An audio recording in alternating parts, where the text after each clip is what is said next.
Hey, welcome to episode 18. In this episode, we're going to do a little simple mastering. So we've been working on For What It's Worth, and I'm like going, oh, wow, this is really great. I got my mix here, and I want to send it to a friend of mine, text it to him, email it to him, whatever. Get a copy of an MP3 to them so they can hear it, listen to it on their phone or their computer or whatever, in their car or whatever. The main thing is you don't want them, when they listen to it, to have to turn their system up, their device up, in order to hear your song. Right? If they've just been listening to something else, you want it to play the song that you're sending them and that it sounds at the right level. Okay, so that's what we're going to do today, is show you how to get a song at a level that's going to be, in the approximate range of just about where everything else is. The first thing you need to know how loud you are making something is a level meter. Now, this is Studio One, where we've been working with For What It's Worth, and right here they have a little plugin called Level Meter. Pretty darn convenient, don't you think? And there's all these different options in the level meter, okay?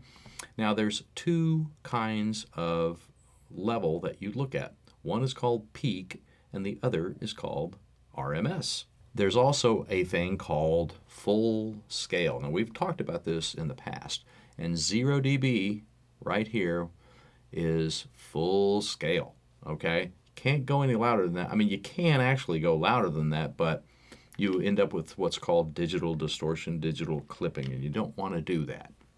So a good idea is to understand how music that has been previously released, how loud it is. And a good way of doing that is to get your hands on a few pieces of music that have been released and taking a look at it on a level meter. Now, this TP means basically just full scale, minus 60 to 0. So I'm going to play something that you're going to be familiar with right here, a little snippet. All these are little snippets. So here is something that you might be familiar with, and let's look at the meter.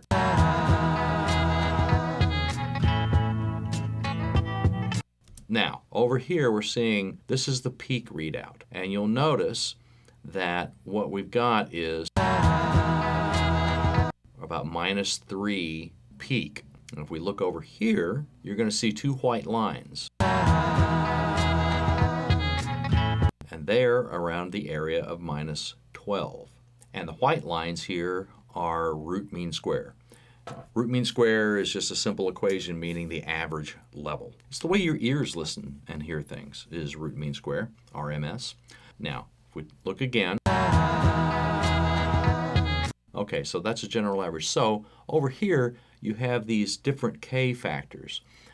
These are levels that become 0 to full scale. In other words, this 0 at full scale, when you're in K12, that 12 is the full scale 0, and this 0 is minus 12. So it gives you an easy way of looking at the root mean square of the RMS. So 12 dB below full scale, you're seeing the RMS on this particular scale. If it's 14, then 14 becomes so, and you'll see it'll be hotter this time. See, we're hitting in the red right there if we're at 12. We don't hit the red if we're at K20. Okay, so you get the idea that you're looking for a reference. This 0 becomes a reference. I'll let you know that in mixing television, all the years that I've mixing television and movies, we use K20. So our 0, our reference, is minus 20 to full scale. But in records, in music, people are more greedy when it comes to amplitude. I typically will use K12 to get an idea of what I'm doing. Now, we've been looking at the Buffalo Springfield piece of music here, a little section of it, and you can see how loud that record was made. You can see the RMS is about minus 12 and that the peak is about minus 3. That has a lot to do with the fact that they were making records. They were delivering on vinyl, and vinyl had limitations to it. You could only get so loud. Otherwise, it would just become a big sonic mess. Now, here is another famous piece of music from that time period. Sure, we all recognize that man's voice. Check out the peak here. Once again, we're like minus 2, minus 3, okay? Now let's look at the RMS on it this time. So once again, and that's a loud section of that particular record. It's around -12. Now let's look at another piece of music here.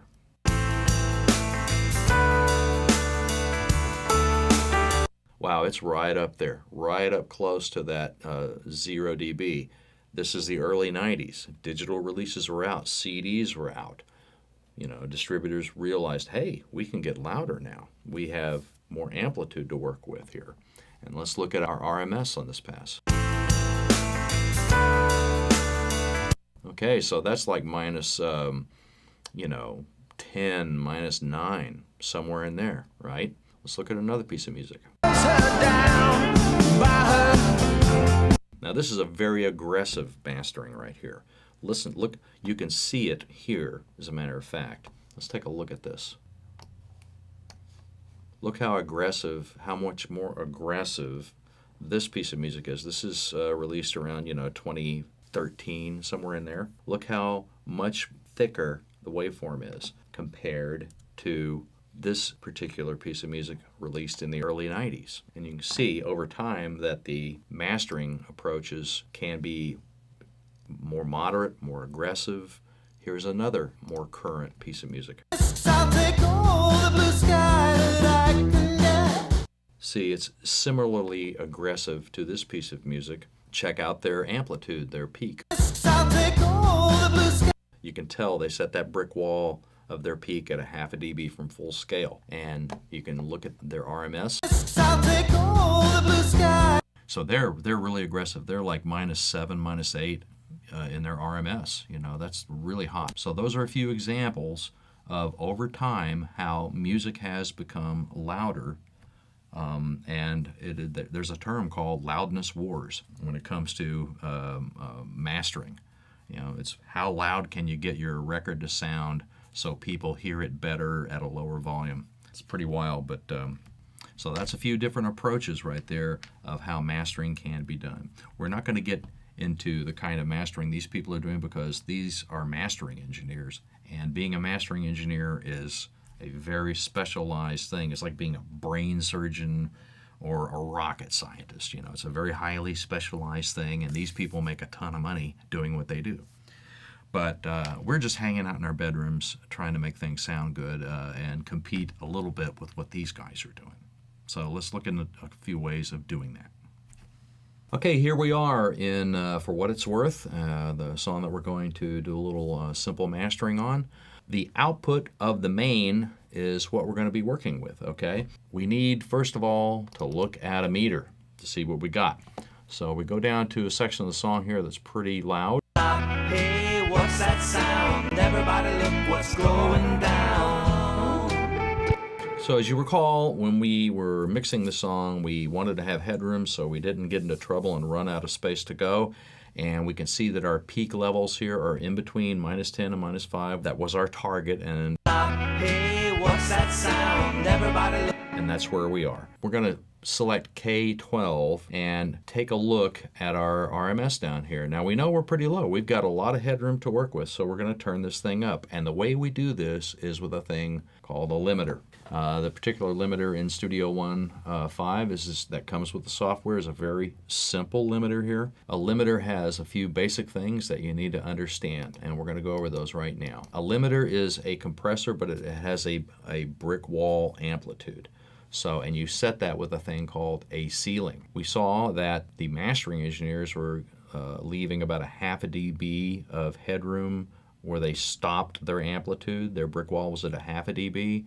I'm going to pull this back to a dB, and the main reason being is because the mastering engineers are using very expensive gear, and we are not. We are using very inexpensive gear, so we're going to try and make sure that we don't create any digital distortion. So we are going to set our ceiling at -1. Now, setting the ceiling at -1, that means that we don't want our limiter doing any work until the signal hits -1. So that's going to be our threshold. So I'll set both the threshold and the ceiling at -1. The limiter will do nothing until -1 is hit. Okay, attack. fast, normal, slow. I'm just going to put it on normal and, let the limiter do its thing. Here, the release, we don't want a long release on this. When it grabs a transient, we want it to grab it, get it out of the way, and let go of it really quickly. So, we'll give it like 20 milliseconds. So, I'm going to select K12, and then up here we have a few things, true peak and soft clip. Now, true peak, you're going to want to engage true peak because technically some peaks can slip by the limiter if those peaks occur in between samples, all right? And this true peak feature enables the limiter to not allow that to occur. Now let's hit play during our loud section of the tune. Hey, what's that sound? It doesn't really sound any different mainly because we haven't raised the volume of the song, and the way we're going to do that is on the input of the limiter. So as we raise that, Hey, what's that sound? Everybody look. well, you notice, hey, it's getting louder. Great. Well, consequently, you're going to have to turn your speakers down.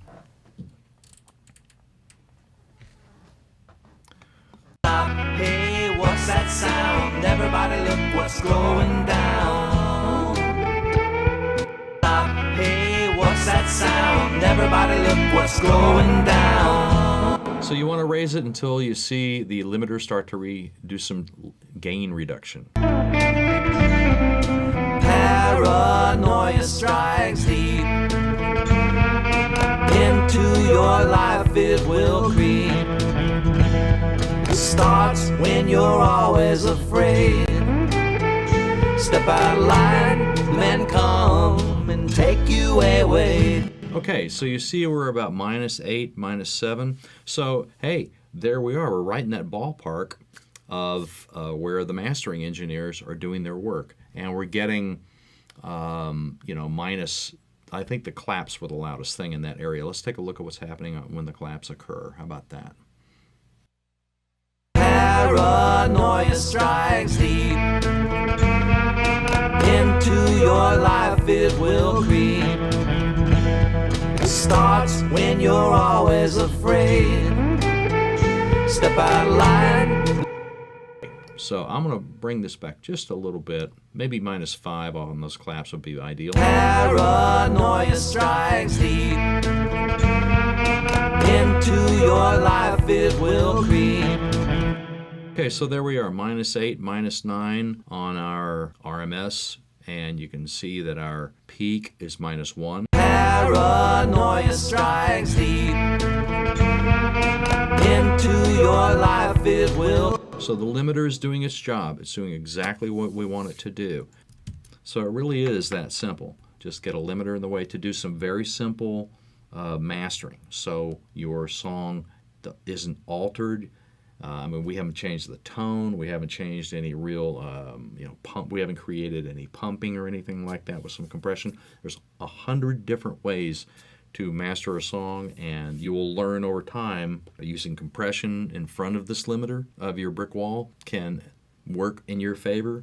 But we're trying to do something simple right now because, hey, we're just getting started, okay? And so now it's time to export. Okay, we're going to do our export now. So first thing we're going to do is put our main fader on 0. Make sure it's up here at 0 dB. So it's spitting out exactly what is coming at it, which is what we've already set up with our mastering. All DAWs do this differently. We're using Studio One. I'll show you how they do it and how we're going to do it. Under Song, you hit this thing called Export Mixdown. You give the thing a name. You pick the file format. You tell it what to export in the song, and you tell it what output you want it to do. So we know we want it between the start and end marker, so let's go make sure they're in the right place. So we'll go to the top here, and we see that the song starts right here.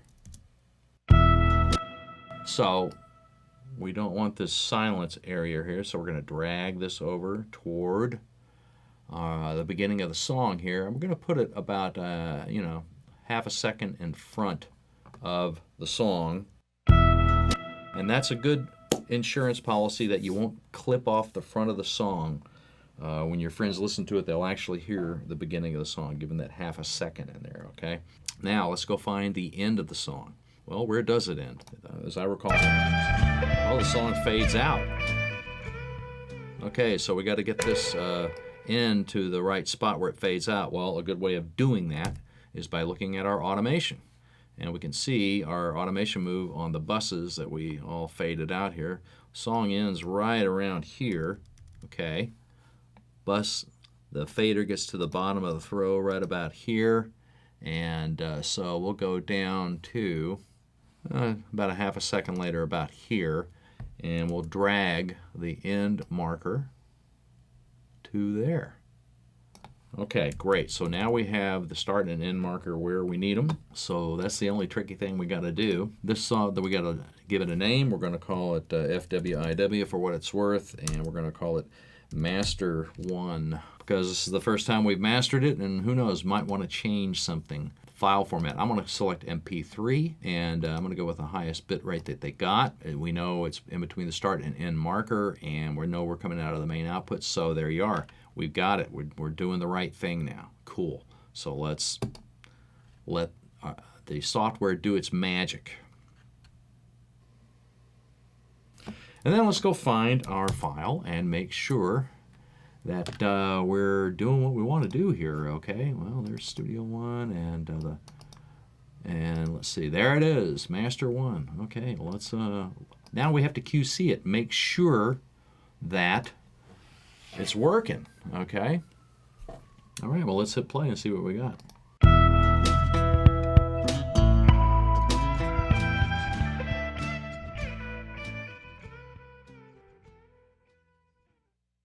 All right, so there it is. For what it's worth is mastered. And now when someone else hears it on their device, they won't have to turn it up because it's going to be just as loud as just about everything else out there. And that's what you need. So this is the last episode in the Home Studio Basics for Beginners course here at Record, Mix, Repeat. And if you started at the beginning, you know how far you've come because we started out with a thing called Getting Started. And it was like, here's what you need. Here's the elements that you need. We covered as much ground as we could. Got up through recording, miking, mixing, plugins, mastering. I sure hope if you did start at the beginning and you made it all the way through that you got something out of this because that was my intention. Now, there's going to be a lot more stuff coming up from Record, Mix, Repeat and from me. There's going to be a lot of performance stuff, a lot of tips and tricks. Now that you've got your feet wet and you know the basics of all this stuff, all these tips and tricks will help you out going forward. I sure am glad that you showed up if you did, and if you subscribed, thank you very much. I'm Rusty Smith, your host, and see you down the road.